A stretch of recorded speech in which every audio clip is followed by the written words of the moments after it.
Can we? Yeah. All right. So, did you know that diabetes can silently creep into your life, driven by hidden risk factors that most people, don't even know about? Millions of people are actually walking straight into diabetes, into the dangers of diabetes, danger zone, without realizing it. And the consequences can be life-changing. Wow. Yeah. But here is the truth. Diabetes doesn't just happen. It's often the result of choices over a long period of time, habits, or even genetic factors that we ignore or overlook. The good news is that if you know and you can, look out for certain things that we are going to talk about, if you have time to wait and watch us throughout the show, you might actually do something that will help you. So today on the Life and Health Show, we are uncovering 5 critical risk factors for diabetes. 5 of them. 5 critical risk factors for diabetes that you cannot afford to ignore, whether it is on your diet, lifestyle, or even family history.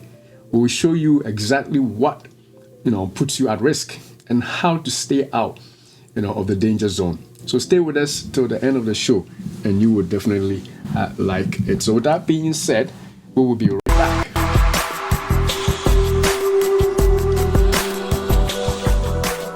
We have a lot of information. All right, welcome back to the show. And let's start with a quick overview of diabetes. Quick overview. What is it that we are talking about? Diabetes risk factors is exactly what we want to talk about today. These are the things that increase your likelihood of developing type 2 diabetes. We know there's type 1, but today we are focusing on the risk that can actually end up in type 2 diabetes, which is the most common form of diabetes. And trust me, many of these risk factors are preventable or even manageable. If you have them, it's not the end of the world. Okay, so while genetics can play a role, the vast majority of diabetes cases are linked to lifestyle factors, things you can change, like diet, activity levels, and even stress management. And that's empowering because it means that you have the ability to lower your risk starting today. Oh my goodness, you have the ability to lower your risk starting today. Yes, so the first risk factor that we want to talk about is family history and genetics. Family history and genetics. If you have a parent or sibling with diabetes, your risk automatically goes up, right? That means that certain genetic traits can affect how your body produces and uses insulin. Oh my goodness, how your body produces and uses insulin. Family history. But the thing is, your genes are not your destiny.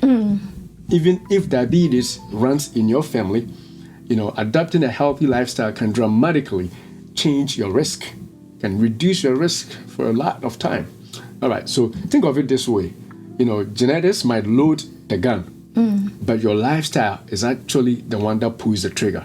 So the fact that you have the gene for it, or your parent or your mom or your dad has diabetes, doesn't mean you have to let yourself go. You are loaded. You are a loaded gun if you have it. But to pull the trigger is your lifestyle. So with that being said, let's go to the second point, unless you have anything to say to that. So before the second point, some of us may not have our parents around. So they may not know the family history per se. You may have a sibling who is not even sharing their health history with you. So it means that you don't know whether you have a gun that is already loaded. Oh my goodness, you don't know if your gun is loaded. It's loaded or not loaded. So you may not know much about your family history because some of us may not share what we are going through. So it's very imperative that you pay attention to the second point that we are going to talk about, right? Yeah. So you may not know much about your family history, but there are certain things that you can do that in case your gun is loaded, it's not going to trigger it. You're not going to trigger it to shoot, right? Right. Because you are doing all the other right things that will not make the gun go off. Yes. Right? Yes. And the thing is, even if, some people may say that, well, my parents passed away, I don't know what killed them. Right. And for some of us, we don't even know what they had. You don't know what your mom or dad had before they passed away, or what your uncles had. It may not be your mom, maybe your dad, maybe your auntie. You don't know. And like she said, if they shared with you, fine. But what if they don't share with you? Some people also die of heart attack. We don't know what happened, what led to the heart attack, or what led to the stroke. We hear is, they died of a stroke or a heart attack. But perhaps they had long-standing diabetes, which was not managed well.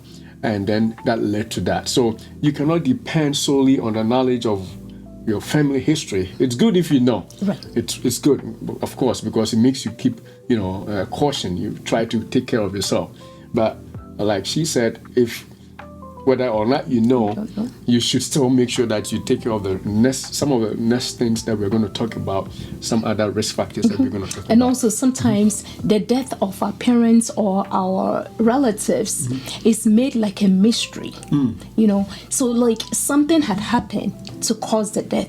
But where we are coming from, sometimes they make it so mysterious. They don't even know. So the way that they would describe it or talk about, make it like, oh, it's because of something that happened spiritually. They blame the spirit. Oh, come on, man.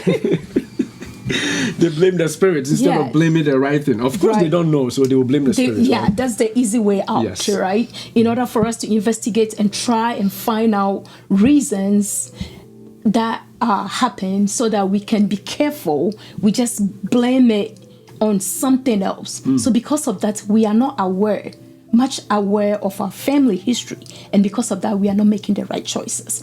So if you don't know, it's okay. There are other things that you can do so that you protect yourself.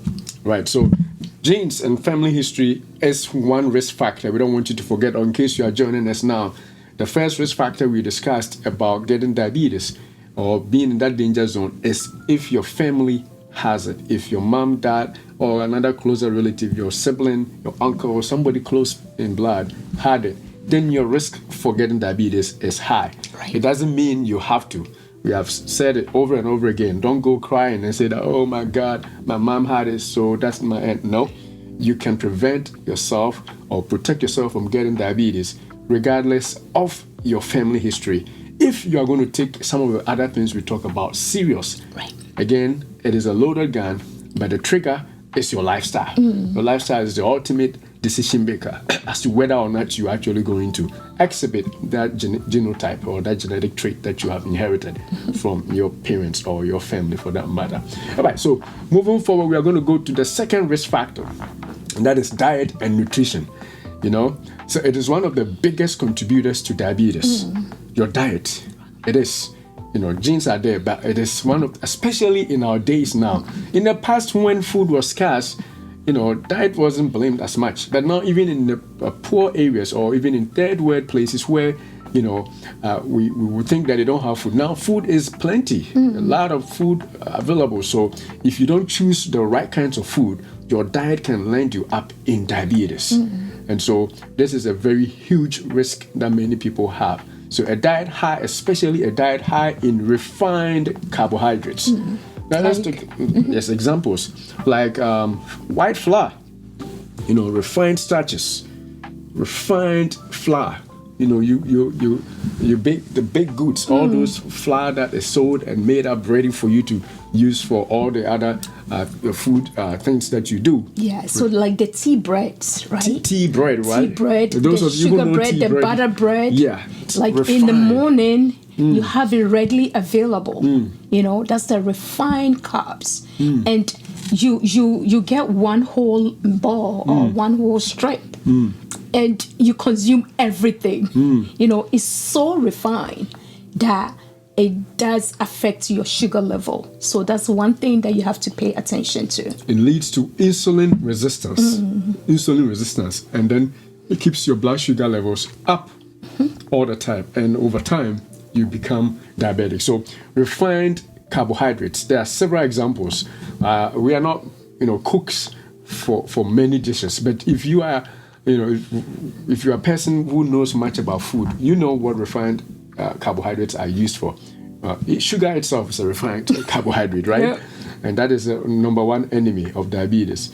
Other starches, it could be potato, but if it is powdered, it's been refined, it's been mixed together to, take out all the husk, and it's just a pure powder. It is refined. Anything that has been put through some kind of a mill, cleaned up, perfumed rice, for instance, you say those are better rice. Well, it is refined. All the good stuff, the fiber has been removed from it. So refined carbohydrates, no matter what form they come, whether it's a flour or in a rice or in potato starches or any other starch, you are going to increase your insulin resistance and then lead to blood sugar levels that are already going to lead to diabetes. So that's a huge risk factor from diet. But the good news is that making small changes can have a huge impact. You focus on whole foods, just grabbing the white processed carbohydrates. You go for what? Foods like vegetables, whole grains, lean proteins. Instead of going for the white carbohydrates, yes. just that's the empty carbohydrates. You go for vegetables. Sometimes we are not brought up with it, so we are all learning to add it to our diet. So you go for vegetables, any form, and however you want to make it more appealing for you to eat is what we are saying that you should go for. You go for the whole grains instead of the polished ones. You go for the whole grains, like the quinoa that we are talking about. The quinoa. Quinoa. Yes. Somebody was saying that. What is that? We have shown several pictures of quinoa. Right. Yeah. So you go for the unpolished rice, So anything that is not like the refined form or the processed form, you go for the whole form of it. That definitely help. And you go for the lean proteins, instead of going for the fatty foods, the fatty proteins, the oily proteins, you go for the leans. Chicken, fish is always an alternative. The healthy chicken fats. Without the skin, right? Yeah. You go for the healthy and the lean ones. And you also go for the healthy fats, like the olive oils. Olive oil, avocado the oil, nuts, almonds and all that. Pistachios. Yeah, so you always choose such foods. I'm sure that if you are a fan of our program here, you keep hearing us saying those kinds of foods. So don't forget also portion control. It's not just what you eat, but how much you eat.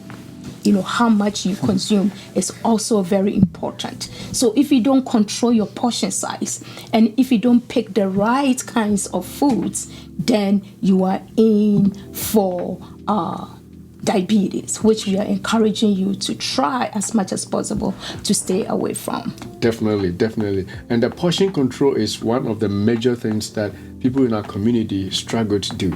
Somebody will give you a dumpling, or as Jamaicans will call it, a dumpling, huge dumpling, or 2 balls of dumpling, whether it's swallow, or fufu, or whatever name you could call it, or potato, huge. And then all you add to it is a little bit of a protein with the soup. So the basic, the main theme, if I should say, of the meal is the starch. You don't want to do that. You want the main thing to be the leaves, and the broccoli, protein, or the meat, and then the starch becomes just a little bit to give you energy.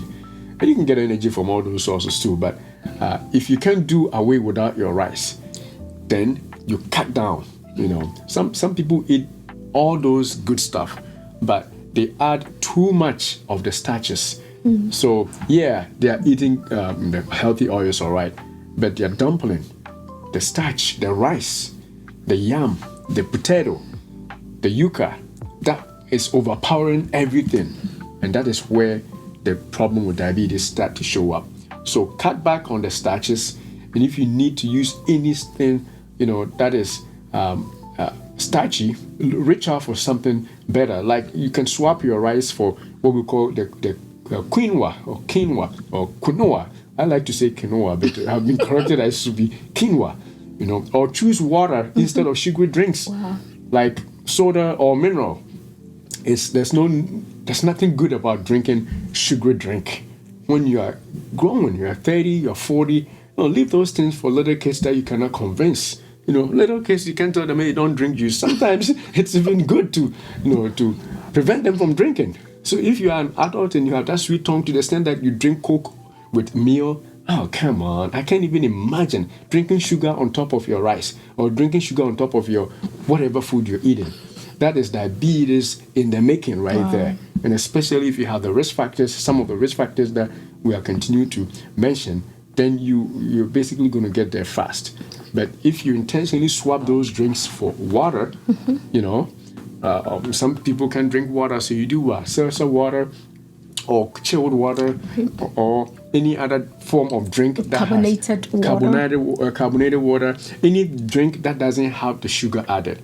That will become your friend because you are eating healthy, So. Yeah, and also to add to what you were saying about the size of the carbohydrates, sometimes you feel like that is more filling. You want to eat a bigger portion, so that you fill up, so that you feel full. So you sit down and you eat a bigger size of the carbohydrate part. You feel more filled up in your mind, but you have to remember that those do not give you the most essential minerals, essential things that you need for your cells and for your muscles and all that. Those are just to fill your stomach, So we call them empty carbohydrates. They don't have the nutrients as much as the protein and the vegetables and the good healthy fats. Avocados. So those have the essentials that your cells and your body you need. So you tend to eat to feed your body, not to fill you up. So if you have that mentality switch around, maybe it will help you control the portion size of the carbohydrates. My goodness, like that. Maybe it will let you control the portion sizes. Switch that around, switch that mindset. You don't need to be filled up, You don't need to be full. You don't need to be full. Some people, when they eat, they want to feel the tenderness. They want to feel their stomach protruding. Oh, come on, man. My goodness. You can do that if you want to avoid several diseases. In fact, not just diabetes, but several other diseases. Eat light and keep going. And if you're hungry again, eat another light thing. And then eat the healthy stuff. And the other thing is, some people even think that when they eat the starches, they are full. But starch, as you said, because they are empty calories, when you eat, immediately you'll be full. But 2 hours later, you're hungry again. Because there was no fiber in there to keep it sitting in your belly for a little longer. All of it get digested and dumped into your blood. And that spikes your blood sugar. Right? And then right after that, your sugar drops and then you're hungry again. So those are not good sources of something that will fill you. If you want to be filled and filled well, eat a bowl of salad, with a healthy chicken thigh, maybe grilled chicken thigh on top. A little olive oil on top. A little olive oil and some pieces of avocado cut on top. Oh, come on, man. A little peanuts and almond nuts also sprinkled on it. When you finish that bowl, you drink your water. If you have to eat even a small handful of rice on top, full. After you've done this salad, see how long you're going to last without being hungry. And you won't be like tired because you are full. You are okay. You feel like you're not hungry. And yet you are fine. You are light. You can carry yourself well. You don't feel sleepy. Some people, after they eat their huge dumpling or swallow, they begin to fall asleep. Right? And it's for a reason. Because you have given your body too much to carry. So your body is tired. They need energy to digest. So you have to fall asleep so that energy can be channeled to digestion. Wow. That's why you fall asleep. That's why you fall asleep. You need the energy to blend up, to absorb, digest, and then throw it in the system. But if it was light, you have some energy still going while your digestion is going on. So you definitely need to watch your portion sizes. It's killing a lot of people. Watch your portion sizes, along with eating the right stuff. All right, so I think we can go to the next risk factor, right? Yeah. So the third one is sedentary lifestyle. Sedentary lifestyle for you. Come on, man. Oh, sedentary lifestyle. So sedentary lifestyle is another major risk factor that we want to talk about, right? So sitting for long hours, whether at work or in front of the TV, slows down your metabolism and increase your insulin resistance. My goodness, sedentary life. We have said it over and over again on this channel. You know, the key here is movement. You know, move around. Don't be stuck in one spot all day. Even if it's at work, you don't need to hit the gym for hours. No, that's not what we're saying. But simple activities like walking, even after your meals, stretching, doing some light exercises at home can lower your blood sugar and improve your insulin sensitivity. Exercise does that. And the caveat here I want to throw in is that some people also say that, oh, as for me, the work that I do, I'm always moving. At my job, we are moving, we are carrying stuff, we are running, so I don't need to exercise. No, you need exercise. Come on, man. Yes, you do need exercise. You do need exercise. What you need to do is to have your regularly scheduled exercises done, like 30 to 45 minutes a day. You know, if you can't do it every day, we have told you that as long as you hit about 160 hours per week, you are in good shape. So maybe every other day, 45 minutes or 30 minutes every other day. You keep that on schedule and you do it every week. And then on top of that, at your work, if you are in a place where you sit at the office table, you know, the office desk, and you sit there for 8 hours, you have to make it a point to stand up and walk at some point in the day. You cannot say that, oh, I did my exercise in the morning for 45 minutes. I'm done for the day. Yes, you did good. I must commend you. You did really good. You did really good. But that's not the end. Don't sit down after that for 4 straight hours without standing and moving. Get up and walk around a little bit. Go say hi to the next person in the next cubicle, you know, or walk outside and take a short walk. Even you know, just apart from your lunchtime, you know, even grab an apple, go on a stroll while you chew it, come back to your desk and do it. It refreshes you. Apart from the fact that you are giving yourself the activity and burning calories, it also refreshes your mind to even be more productive at work. You know, so yes, do your regularly scheduled exercise, but on top of that, make sure that you're moving throughout the day. You're moving throughout the day, not just you know, one spot and because you did your exercise. The sad thing is some people don't even have the exercise, let alone moving around during the day. Right? But yeah, we got to learn to do that. You have anything to add to that? Nothing wicked. All right. So with that being said, we're going to go on to the next one, the next risk factor. So the next risk factor is risk factor number 4, which is chronic stress and sleep deprivation. This risk factor also leads to diabetes, you know, so you got to be very careful about that. Now, sleep and lack of sleep is a silent saboteur to your blood sugar. It is dangerously increasing your blood sugar as well as chronic stress. Wow. It raises what we call the cortisol levels. Cortisol, we discussed this earlier on some years ago on this channel. Cortisol levels, or a hormone that spikes your blood sugar levels. Cortisol goes up if you are chronically stressed or if you're not getting enough sleep.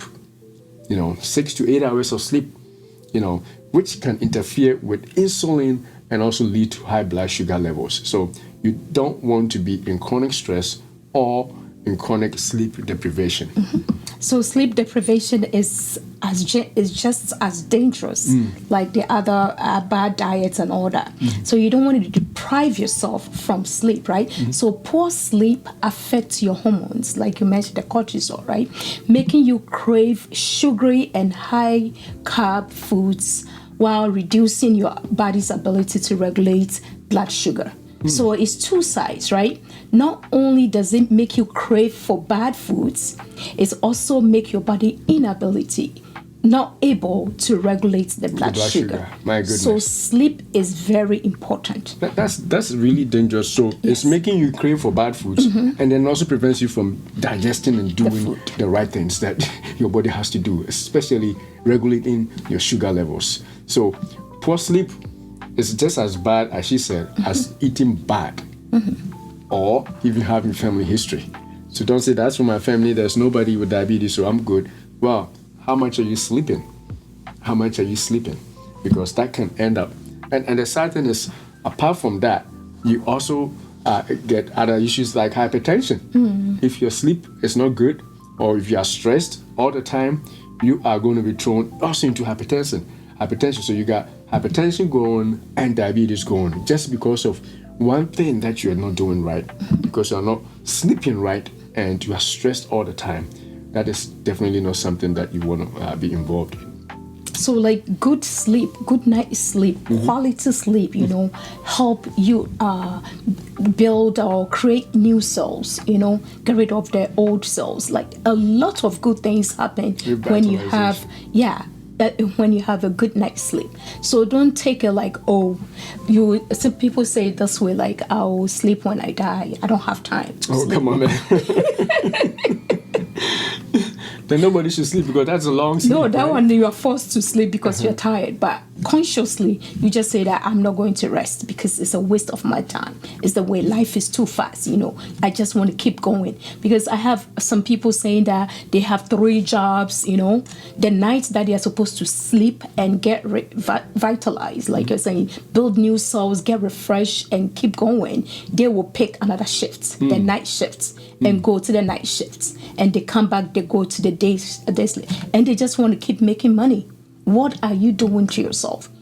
And they end up even dying without enjoying the money. So what's the point? What's the point? You have to make sure that you take sleep as serious as eating right. You just don't want to let go because you want to make money and you want to let yourself go. My goodness. So how do we take care of stress? Use stress managing techniques like meditation, exercise, which we already mentioned, or even deep breathing. There are proven ways that help, and also yoga. Some people also like yoga. Yoga has several studies that also show the benefits of yoga, to reduce your stress levels and potentially help you regulate your blood sugar levels. Aim for 7 to 8 hours of quality sleep each night. Even if you get 6 to 8, it's better than 3, 4, or 5. And we're not saying that it's going to be like that all the time. We know that sometimes situations do happen. Once in a while you can sleep 4 hours, but we are talking about having a pattern of sleepless nights. Like every day you sleep 4 hours, every day you sleep 5 hours. That is where it's bad. But if for one reason or the other you have a newborn who will cry every night and you can't sleep, you got to deal with a newborn, and you may lose sleep for a little bit, but it doesn't last forever. Or you have a temporary situation, like in a job they need you to help out for a few days because of the Christmas holidays, for example, and you do it, it's okay. Pick up a few shifts, to make up, certain things in the holidays, it's okay. But you return right back to the normal sleep patterns. So we are not trying to make the thing so hard. We understand how life is. We are also here, and we know how sometimes you have to do certain things. But some people have completely made it like, as for me, I'm here to make the money. I got to go. They are always running. That is where it is not good. And sometimes too, if you do not have enough sleep during the week, sometimes you can catch up on sleep during the weekend. You can sleep in just a little bit just to get that refreshment. Because even if you pay attention to your body, you realize that if you don't sleep well, you don't function as well. You are not of yourself because of that lack of sleep. So if you are not able, you can always catch up a little bit in order to stay refreshed and keep moving. Definitely.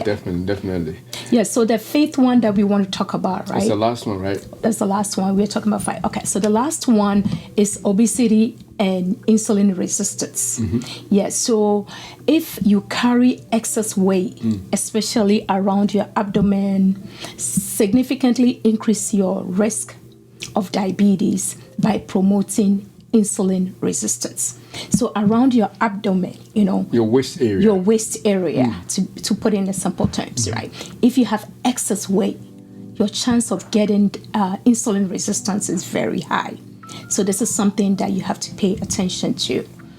Definitely. And insulin resistance essentially leads to diabetes, type 2 diabetes. So it's the beginnings of type 2 diabetes.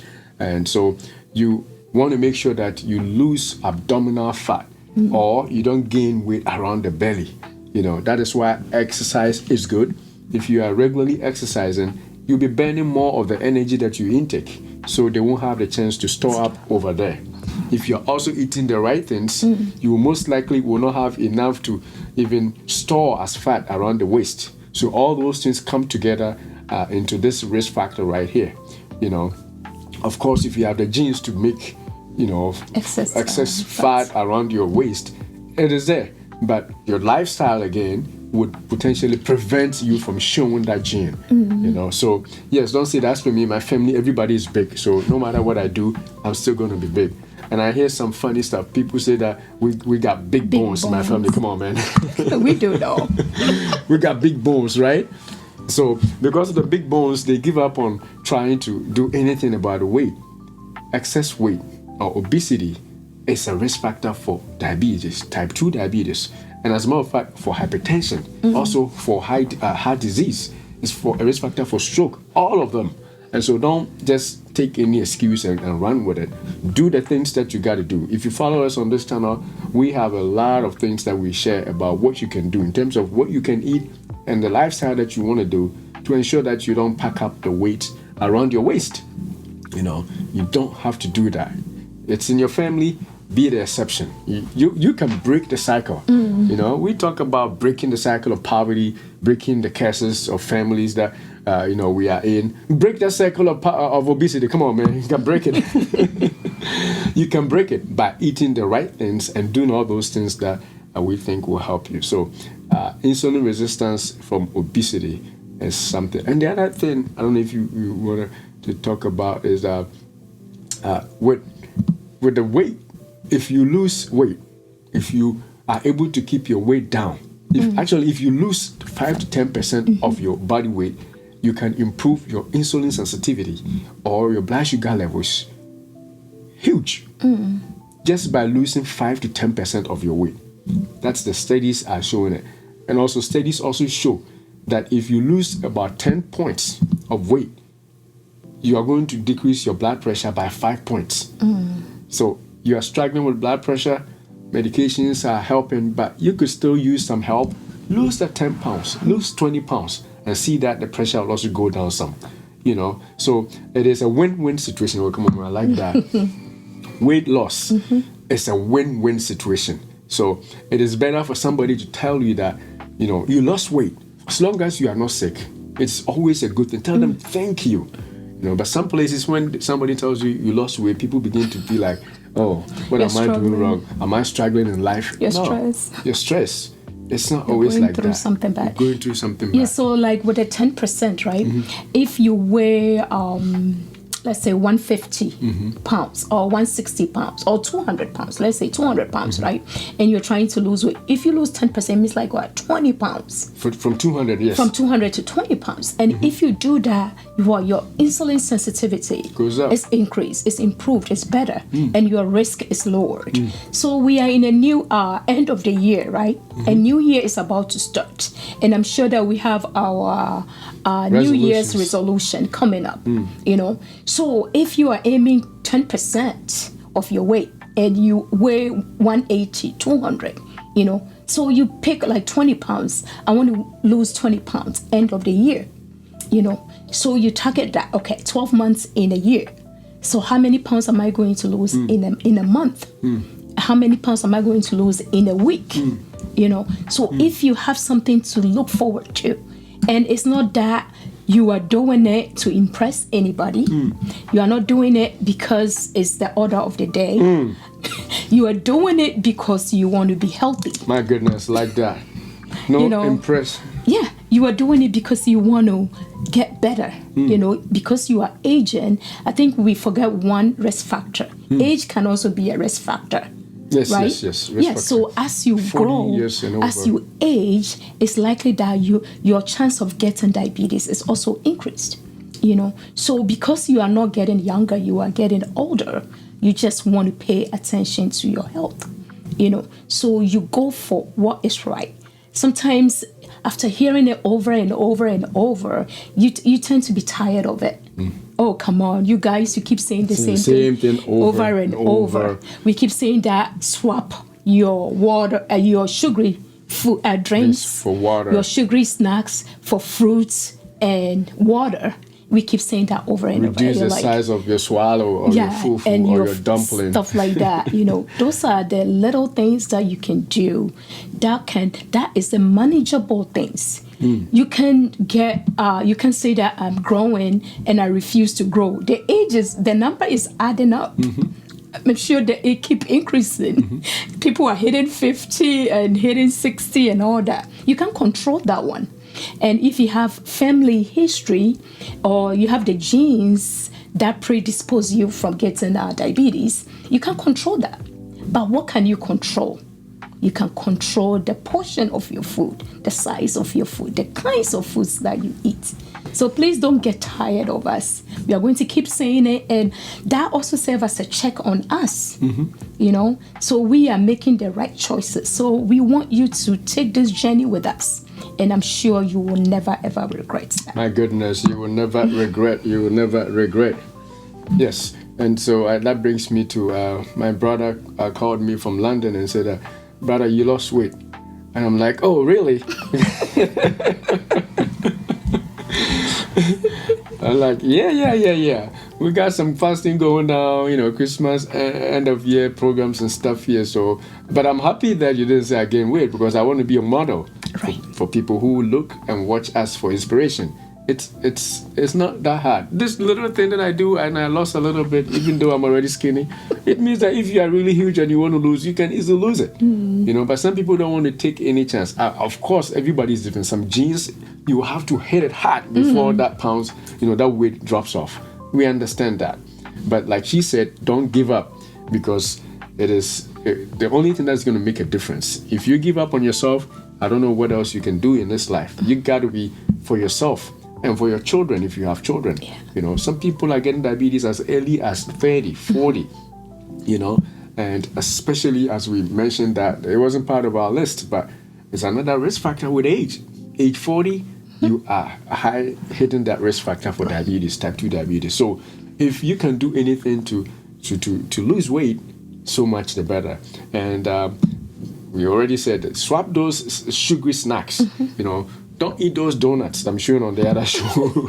Don't eat those donuts. Get something multi-grain, something that has a lot of fiber that will not be all completely absorbed. Reduce those portion sizes. And that is where you will be making the headway for preventing diabetes from happening to you. So diabetes doesn't have to be your future. By understanding these critical factors and taking action, you can protect your health and stay out of this diabetes danger zone. I don't know about you, but what else do you have to say? Yes, so take the first step today, whether it's adjusting your diet, moving more, or managing your stress. Small changes lead to big results, and you are in control. My goodness, small changes. I like that. Small changes. Small changes will lead to big results. Small changes. We don't want you to make it big. To make it so big. And I know sometimes when you do it so big, you can't even sustain it. But to be able to do it, start small. Just be, intentional. Just be focused. Just don't stop. It may be just cutting the half of that starchy food from your plate from today. Whatever food it is called, rice, fufu, dumpling, yam, yuca, cassava, plantain, whatever it is, potato, just start from cutting it into, even taking a quarter off, then you increase to a half off, until you get it so small that you have replaced all those starchy foods with greens, broccoli, and all those good stuff, celery, what's the other one? All those greens, spinach, kale, use those things to replace those starchy foods. And slowly but surely, if you keep at it, before you know, you have become so changed. You begin to have good skin, healthy skin. People will look at you different. So what did you do? You tell them that, oh, I'm doing something that Dr. Oteng showed me on the life. And it will help. All right. I think we have comments. All right. So yeah, we got a couple of comments we will put on here on this side. It says, oh, our lady, our sister says, doctors, very good evening, doctors. Thank you so much. Thank you so much. Thank you so much. It says, refuse to grow, right? Definitely refuse to grow. Yes. Her comment is saying that refuse to grow. Refuse to grow. Like Caleb in the Bible, he refused to grow because he wanted to inherit that promise that was promised him. You know, after he came back, he was promised after being a spy, and he came and gave all those good news, to the to the leaders of Israel. They promised him huge inheritance. That guy said, "I'm not going to go anywhere until I get it." So he became younger and younger and younger until they gave him his inheritance. So yes, refuse to grow. Don't let any diabetes or any heart disease or any stroke or any other disease for that matter put you down before your time. So the numbers may increase, all right, but because you can't control the numbers, right? But you refuse to grow in appearance. Yes, right? definitely. But the numbers you can control. The number is a number. That's what we say. Age is just a number, right? Right. Age is just a number. But your physique, if we look at you, can we tell how old you are? If somebody can give you a higher age, then there's more to do. Start eating the greens and let your skin color and your skin tone and the way you carry yourself, your belly begin to shrink, and your physique, your activity level begin to increase, and you become young again. That's why I always try and hang around young people, because I don't want to grow. So yes, hang around healthy people, young people, and refuse to grow. That way you will be enjoying your life. All right. And say that if this episode actually opened your eyes, I want you to give us a thumbs up. Those who are watching on YouTube, TikTok, Facebook, follow us. Hit the follow button if you have not already done so. And make sure that you are also checking out all the other stuff that we also show. And I think we have another comment from our dear sister. It says, yes, small changes, oh my goodness, will lead to major lifestyle changes. I agree 100%. I agree. We like that you said it. It's one of the most important points we should drive home today. Small changes, because people think that they got to do everything in one day and then they fail. Small changes is what you need. All right. So yeah, if you got anything out of this, wherever you're watching from, if you're on TikTok, hit the follow, hit the thumbs up. And if you are watching on YouTube, don't forget to also subscribe, hit the like button, and share the video with your friends and family, somebody who may enjoy or benefit from this show. And I think that's where you have anything to say? And remember, your health is in your hands. Thanks for watching, and we will see you next time on the Life and Health Show. God bless you. Thank you again. Come on, man.